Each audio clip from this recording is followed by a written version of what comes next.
ಶ್ರೀಮಠದ ಪರಮ ಪೂಜನೀಯ ಶ್ರೀಮನ್ ನಿರಂಜನಪ್ಪ ಸ್ವರೂಪಿ ರಾಜಯೋಗಿ ಗುರುಬಸವ ಮಹಾಶಿವಗಳನ್ನು ಭಕ್ತಿಯಿಂದ ಧ್ಯಾನಿಸಿ ಇವತ್ತು ನಮ್ಮ ಶ್ರೀಮಠಕ್ಕೆ ಮಹಾಶಿವಶರಣೆಯಾದ ತಾನಮ್ಮ ತಾಯಿಯ ಜ್ಯೋತಿಯನ್ನು ತೆಗೆದುಕೊಂಡು ಗುಣತೀರ್ಥವಾಡಿಯಿಂದ ಪರಮ ಪೂಜ್ಯರಾದಂಥ ಬಸವಪ್ರಭು ಮಹಾಸ್ವಾಮೀಜಿಯವರು ಆಗಮಿಸಿದ್ದಾರೆ. ಅವರಿಗೆ ಶ್ರೀಮಠದ ಪರವಾಗಿ ಅತ್ಯಂತ ಭಕ್ತಿಯಿಂದ ಸ್ವಾಗತಿಸಿ ಈ ಒಂದು ಜ್ಯೋತಿ ಯಾತ್ರೆ ನಿಜಕ್ಕೂ ಶರಣರ ಜ್ಯೋತಿ ಯಾತ್ರೆ ಅಂದರೆ ಅದು ಬರೀ ಸಾಂಕೇತಿಕವಾಗಿರುವಂಥದ್ದಲ್ಲ. ಅವ್ರದ್ದು ಅನುಭವದ ಜ್ಯೋತಿ ಯಾತ್ರೆ, ಅದು ಸದಾಕಾಲ ಉಳಿಯುವಂಥದ್ದು. ಮಾತೆಂಬುದು ಜ್ಯೋತಿರ್ಲಿಂಗ ಅನ್ನುವಂಥ ರೀತಿಯಲ್ಲಿ ಅವರು ಜನರ ಮನಸ್ಸಿನಲ್ಲಿರುವಂತಹ ಜ್ಞಾನದ ಕತ್ತಲೆ ಕಳೆಯುವ ಸಲುವಾಗಿ ದಿವ್ಯ ಜ್ಞಾನದ ಜ್ಯೋತಿಯನ್ನು ಆಗಲೇ ಹೊತ್ತಿಸಿದರು. ಅದು ಎಂದಿಗೂ ನಂದುವಂತಹ ಜ್ಯೋತಿ ಅಲ್ಲ, ಸದಾಕಾಲ ಅಜರಾಮರವಾಗಿ ಬೆಳಗುವಂತಹ ದಿವ್ಯ ಜ್ಯೋತಿ. ಆ ಜ್ಯೋತಿ, ಈ ಜ್ಯೋತಿಯ ಮೂಲಕ ಇದೊಂದು ಸಂಕೇತ. ಈ ನಿಮಿತ್ತವಾಗಿ ನಾಡಿನ ಜನರ ಮನಸ್ಸಿನಲ್ಲಿ ಮತ್ತೊಮ್ಮೆ ಶಿವಶರಣರ ತತ್ವಗಳು, ಅನುಭವದ ತತ್ವಗಳು, ಕಾಯಕ ದಾಸೋಹ ಅನುಭವದ ತತ್ವಗಳು ಪ್ರಸಾರ ಆಗಬೇಕು. ಮತ್ತೆ ಆ ಒಂದು ದಿವ್ಯ ವೈಭವ ಮರುಕಳಿಸಬೇಕು ಅನ್ನೋ ನಿಟ್ಟಿನಲ್ಲಿ ಪರಮ ಪೂಜ್ಯರು ಪ್ರತಿ ವರ್ಷವೂ ಈ ಕಾರ್ಯವನ್ನು ಮಾಡ್ತಾ ಇರುವುದು ಅತ್ಯಂತ ಶ್ಲಾಘನೀಯವಾದಂತಹ ಕಾರ್ಯ. ಇದು ನಿಜಕ್ಕೂ ಶಿವಶರಣರ ಅದ್ವಿತೀಯವಾದಂತಹ ಸೇವೆ.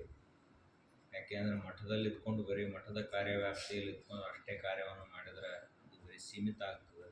ಆದರೆ ಪೂಜ್ಯರು ನಾಡಿನಾದ್ಯಂತ ಈ ಕಾರ್ಯವನ್ನು ಮಾಡ್ತಾ ಇರುವುದು ನಿಜಕ್ಕೂ ಇದು ಶರಣರ ಸಂಕಲ್ಪ ಅಂತೇಳಿ ಅನ್ನಿಸ್ತದೆ. ಯಾಕೆಂದರೆ ಶರಣರ ಸಂಕಲ್ಪದ ಹೊರತಾಗಿ ಇಂತಹ ಅದ್ವಿತೀಯ ಕಾರ್ಯಗಳಾಗುವುದಿಲ್ಲ. ಅದಕ್ಕೆ ಪೂಜ್ಯರು ಕೂಡ ಇದನ್ನೆಲ್ಲ ಮಾಡ್ತಾ ಇದ್ದಾರೆ. ತಾವು ಎಲ್ಲರೂ ಭಕ್ತರು ಬೆನ್ನೆಲುಬಾಗಿ ನಿಂತು ಕಾರ್ಯವನ್ನು ಮಾಡ್ತಾ ಇದ್ದೀರಿ. ಇದು ಹೀಗೆ ಬೆಳೀಲಿ.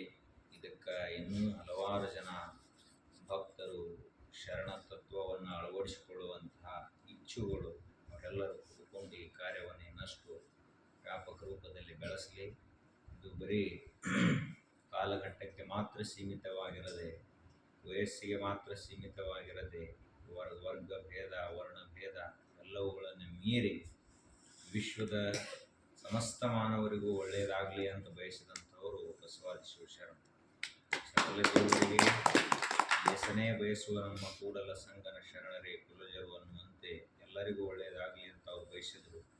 ಆ ನಿಟ್ಟಿನಲ್ಲಿ ಇವತ್ತು ಪರಮ ಪೂಜ್ಯರು ದೂರದೃಷ್ಟಿಯನ್ನು ಇಟ್ಟುಕೊಂಡು ಶರಣರ ತತ್ವವನ್ನು ಪ್ರಚಾರ ಮಾಡಬೇಕು ಅನ್ನುವಂಥ ಏಕೈಕ ಧ್ಯೇಯವನ್ನು ಇಟ್ಟುಕೊಂಡು ಇಷ್ಟು ದೊಡ್ಡ ಕಾರ್ಯವನ್ನು ಮಾಡ್ತಾ ಇರುವುದು ನಿಜಕ್ಕೂ ಅಭಿನಂದನೀಯ ಕಾರ್ಯ.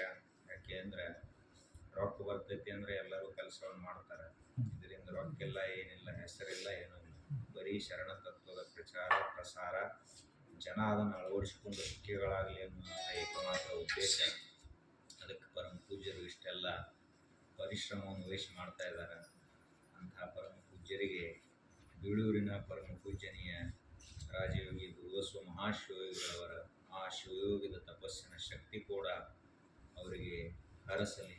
ಅವರ ಕಾರ್ಯ ಹೀಗೆ ಯಶಸ್ವಿಯಾಗಿ ಮುಂದುವರಿಯಲಿ. ಈ ಜ್ಯೋತಿ ಯಾತ್ರೆ ಸಫಲವಾಗಲಿ, ಯಶಸ್ವಿಯಾಗಲಿ ಅಂಥೇಳಿ ನಾವು ಕೂಡ ಪ್ರಾರ್ಥನೆಯನ್ನು ಮಾಡೋಣ ಅಂಥೇಳಿ ನುಡಿಗಳನ್ನು ಸಮರ್ಪಿಸಿ